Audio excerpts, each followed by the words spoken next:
नमस्कार दोस्तों। आज हम इंडियन हिस्ट्री के उस चैप्टर की बात करने वाले हैं जिसने भारत का इतिहास हमेशा के लिए बदल दिया। 1200 से 1400 ईडी का समय। ये वो समय था जब दिल्ली सुल्तनत की नींव रखी जा रही थी। ये कोई आसान काम नहीं था। फॉरेन इन्वेजन्स, इंटरनल रिबेलियंस और पावर का वो खेल जो गेम ऑफ थ्रोन्स को भी पीछे छोड़ दे। हम बात करेंगे मामलूक सुल्तान्स की, जिन्हें हम स्लेव डायनेस्टी या गुलाम वंश भी कहते हैं। कुतुबुद्दीन ऐबक से लेकर इल्तुतमिश, रजिया सुल्तान और आखिरकार बलबन तक, कैसे इन रूलर्स ने ब्लड एंड आयरन की पॉलिसी अपनाकर दिल्ली सुल्तनत को कंसोलिडेट किया। चलिए मिडीवल इंडियन हिस्ट्री की इस मोस्ट इंपॉर्टेंट जर्नी को शुरू करते हैं। सबसे पहले समझते हैं कि ये सब शुरू कैसे हुआ। मुइजुद्दीन यानी मोहम्मद होरी की 1206 में डेथ हो गई। उसके बाद उसका एक टर्किश स्लेव कुतुबुद्दीन ऐबक गद्दी पर बैठा। अब ये मामलुक वर्ड क्या है? ये एक अरबिक वर्ड है जिसका मतलब होता है ओन्ड या गुलाम। लेकिन ये ऑर्डिनरी स्लेव्स नहीं थे, ये खास मिलिट्री स्लेव्स होते थे जो अपनी काबिलियत के दम पर रूलर्स बनते थे। जब ऐबक दिल्ली का रूलर बना तो गजनी में होरी का एक और स्लेव याल्दुज रूलर बना। याल्दुज ने कहा कि मैं गजनी का रूलर हूं, इसलिए दिल्ली भी मेरा है। लेकिन ऐबक ने इसे साफ मना कर दिया। उसने दिल्ली सल्तनत के लिंक्स गजनी से हमेशा के लिए तोड़ दिए। Academic definition: Mamluk dynasty and sovereign independence. Mamluk refers to a class of non-Arab, ethnically diverse military slaves who became sovereign rulers. Sovereign independence was achieved when Delhi formally severed its political and tributary links with Ghazni, making it an independent entity. Hindi में ऐबक ने एक बहुत समझदारी का काम किया। याल्दुज यानी गजनी की बात न मानकर उसने दिल्ली को सेंट्रल एशियन पॉलिटिक्स के दलदल से बचा लिया। इससे इंडिया एक इंडिपेंडेंट सल्तनत के रूप में ग्रो कर पाया। टेक अवे: ऐबक ने गजनी से रिश्ते तोड़कर दिल्ली सल्तनत को एक इंडिपेंडेंट सॉवरेन स्टेट बनाया। 1210 में ऐबक की डेथ हो गई। कैसे? चौगान यानी पोलो खेलते हुए घोड़े से गिरकर। उसके बाद गद्दी पर आया इल्तुतमिश, जो ऐबक का दामाद सन इन लॉ था। लेकिन गद्दी उसे आसानी से नहीं मिली। उसे ऐबक के बेटे को हराकर गद्दी लेनी पड़ी। यहीं पर हेरिडिटी यानी पिता के बाद बेटा ही राजा बनेगा का रूल टूट गया। इल्तुतमिश को हम दिल्ली सल्तनत का रियल कंसोलिडेटर मानते हैं। क्यों? क्योंकि जब वो गद्दी पर बैठा तो सल्तनत चारों तरफ से टूट रही थी। बंगाल और बिहार में अली मर्दान खान ने खुद को किंग डिक्लेयर कर दिया। मुल्तान और लाहौर में कुबाचा इंडिपेंडेंट हो गया और कालिंजर, ग्वालियर और अजमेर में राजपूत्स ने अपनी इंडिपेंडेंस असर्ट कर दी। Academic definition: Consolidation of empire versus expansion. Expansion is the military conquest of new territories. Consolidation is the administrative, political, and institutional integration of those conquered territories into a stable state apparatus. Hindi में ऐबक ने empire बनाया, लेकिन इल्तुतमिश ने उसे consolidate किया, यानी उसे टूटने से बचाया और एक स्ट्रॉन्ग बेस दिया। उसने रिबेलियंस को क्रश किया और दिल्ली की अथॉरिटी को एस्टैब्लिश किया। Take away: Aibak was the founder, but Iltutmish was the real consolidator of the Delhi Sultanate. Iltutmish के सामने सबसे बड़ा खतरा अंदर से नहीं, बाहर से था। नॉर्थ वेस्ट से ख्वारिज़मी एम्पायर का खतरा था, जो इंडस रिवर तक पहुंच गया था। लेकिन 1220 में ख्वारिज़मी एम्पायर को मंगोल्स ने खत्म कर दिया। मंगोल्स, जो उस समय हिस्ट्री का सबसे बड़ा एम्पायर बना रहे थे। यहाँ इल्तुतमिश ने बहुत स्मार्ट गेम खेला। जब मंगोल्स कहीं और बिजी थे, इल्तुतमिश ने मौके का फायदा उठाया। उसने कुबाचा को मुल्तान से बाहर निकाला और दिल्ली सल्तनत का बॉर्डर वापस इंडस रिवर तक ले गया। उसने बंगाल में इवाज को हराकर मारा और ग्वालियर, बयाना, रणथंभोर में अपनी पावर वापस एस्टैब्लिश की। Academic definition: strategic patience and tactical offensives. Strategic patience involves waiting for favorable geopolitical conditions, like the Mongols being occupied elsewhere, before launching tactical military offensives to reclaim lost territories or eliminate regional rivals. Hindi में इल्तुतमिश ने सही समय का इंतजार किया। जब Mongols busy थे, तब उसने कुबाचा को हराया और अपना बॉर्डर सुरक्षित कर लिया। इसे टाइमिंग दी अटैक कहते हैं। टेक अवे: इल्तुतमिश ने अपनी स्ट्रेटेजिक पेशेंस और टाइमिंग से सल्तनत को मंगोल से बचाया और अंदर के दुश्मनों को खत्म किया। ये मीम एग्जैक्टली इल्तुतमिश का माइंडसेट दिखाता है। उसने जेंडर नहीं, मेरिट को चूज किया। बट ऑफ कोर्स द 40 चहालगनी को ये पसंद नहीं आया।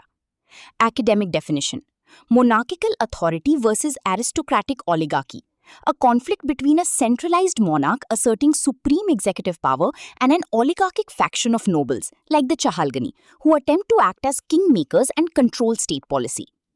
हिंदी में रजिया एक पॉपेट रूलर नहीं बनना चाहती थी, उसने खुद आर्मी लीड की, लेकिन टर्किश नोबल्स द 40 चहालगनी ये बर्दाश्त नहीं कर पाए कि एक औरत उन पर रूल करे और उन्हें कंट्रोल करे।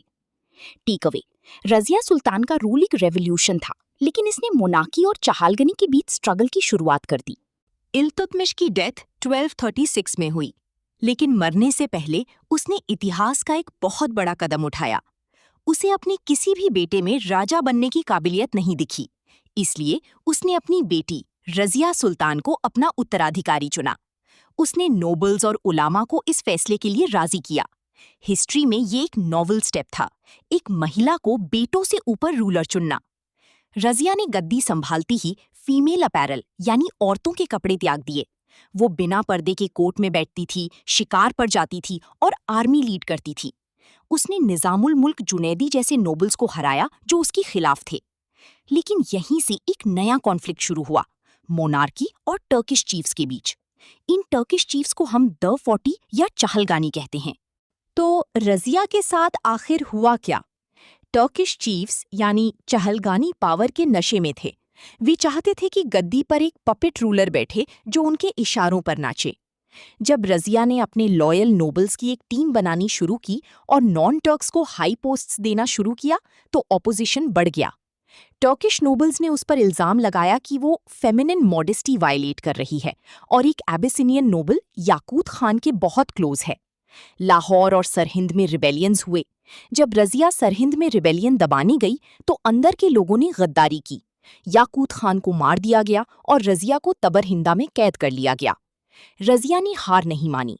उसने अपने कैप्टर अल्तूनिया से शादी की और दिल्ली पर दोबारा कब्जा करने की कोशिश की, लेकिन रास्ते में बैंडिट्स ने उन्हें हरा दिया और मार डाला। Academic definition: racial exclusivity and nobility politics, the practice where an established aristocratic class fiercely guards its political monopoly and privileges against the inclusion or elevation of other ethnic groups.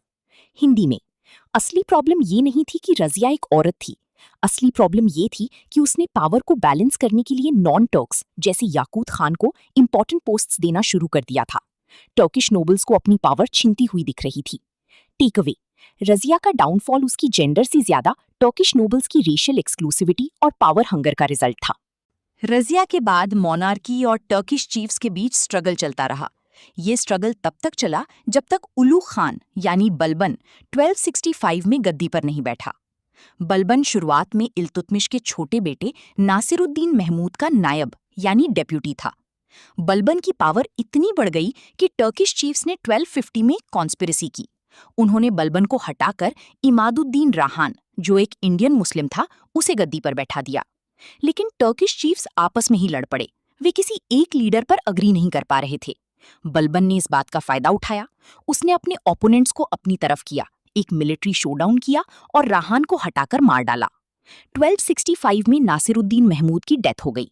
कई लोग कहते हैं कि बलबन ने उसे पॉइजन दिया था और बलबन बन गया नया सुल्तान। टर्किश नोबल्स ने प्लान तो बहुत अच्छा बनाया था बलबन को हटाने का, लेकिन इंटरनल पॉलिटिक्स की वजह से उनका प्लान उन्हीं पर बैकफायर कर गया। Academic definition: naib and factional politics. A naib is a deputy exercising de facto sovereign power on behalf of a weak monarch. Factional politics refers to the constant maneuvering, conspiracies, and shifting alliances among elite groups to seize state control. Hindi में बलबन पहले खुद the 40 का हिस्सा था। उसने slowly सारी power अपने हाथों में ली, नायब बनकर। जब बाकी नोबल्स ने उसे हटाया तो उसने डिवाइड एंड रूल यूज करके उन्हें ही खत्म कर दिया। टेक अवे: बलबन ने फैक्शनल पॉलिटिक्स का मास्टर क्लास दिया और टर्किश चीफ्स को उनकी ही गेम में हरा दिया। सुल्तान बनते ही बलबन ने एक स्ट्रॉन्ग सेंट्रलाइज्ड गवर्नमेंट की शुरुआत की। उसने मोनार्की की प्रेस्टीज को इतना बढ़ा दिया कि कोई उसके सामने सिर उठाने की सोच भी नहीं सकता था। उसने खुद को लेजेंडरी ईरानियन किंग अफरासियाब का वंशज बताया। उसने इंडियन मुस्लिम्स को गवर्नमेंट पोस्ट से बाहर कर दिया। हिस्टोरियन बरानी लिखते हैं कि बलबन कहता था, जब भी मैं किसी नीची जात वाले को देखता हूँ, मेरी आंखें जलने लगती हैं और मेरा हाथ तलवार पर चला जाता है। बलबन ने तय कर लिया था कि वो चाहलगानी द 40 की पावर को हमेशा के लिए तोड़ देगा। उसने अपने कजिन शेर खान को पॉइजन देने में भी हेजिटेशन नहीं दिखाया। लेकिन जस्टिस में वो इम्पार्शियल था। बदायूं और अवध के गवर्नर्स को उसने स्लेव्स के साथ क्रूअल्टी करने पर कड़ी सजा दी। Academic definition: absolute despotism and divine right. Absolute despotism is a form of government in which a single entity rules with absolute power. Asserting mythical royal lineage is a tactic to claim divine or superior right to rule. Hindi में बलबन ने the 40 की power हमेशा के लिए खत्म कर दी। उसने कहा, मैं एक लेजेंडरी किंग का वंशज हूं और जो नोबल खून का नहीं है वो कोर्ट में नहीं आ सकता। उसने इक्वालिटी खत्म करके एब्सोल्यूट डिक्टेटरशिप एस्टैब्लिश की। Take away: Balban believed in absolute power and used extreme measures to crush opposition and elevate the status of the Sultan. Balban की पॉलिसी को हिस्ट्री में ब्लड एंड आयरन, खून और लोहे की नीति कहा जाता है। उस समय गंगा जमुना दोआब और अवध में लॉ एंड ऑर्डर बहुत खराब था। मेवातीज दिल्ली के आसपास लूटपाट कर रहे थे। बलबन ने कोई दया नहीं दिखाई। रॉबर्स को बेरहमी से मारा गया, राजपूत स्ट्रॉन्गहोल्ड्स तोड़े गए, जंगल काट दिए गए और अफगान सोल्जर्स की कॉलोनीज बसाई गईं रोड्स को सेफ करने के लिए। उसने एक बहुत ही मैग्निफिसेंट कोर्ट बनाया जहां हंसना या मजाक करना मना था। उसने ईरानियन सेरेमनीज, सिजादा यानी झुककर सलाम करना और पाइबोस, पैर चूमना शुरू की, जिन्हें अन इस्लामिक माना जाता था। 1286 में बलबन की डेथ हो गई, लेकिन वो दिल्ली सल्तनत का मेन आर्किटेक्ट बन चुका था। उसने जो गवर्नमेंट का फॉर्म और इंस्टीट्यूशंस बनाए, उसी पर आगे का सल्तनत चला।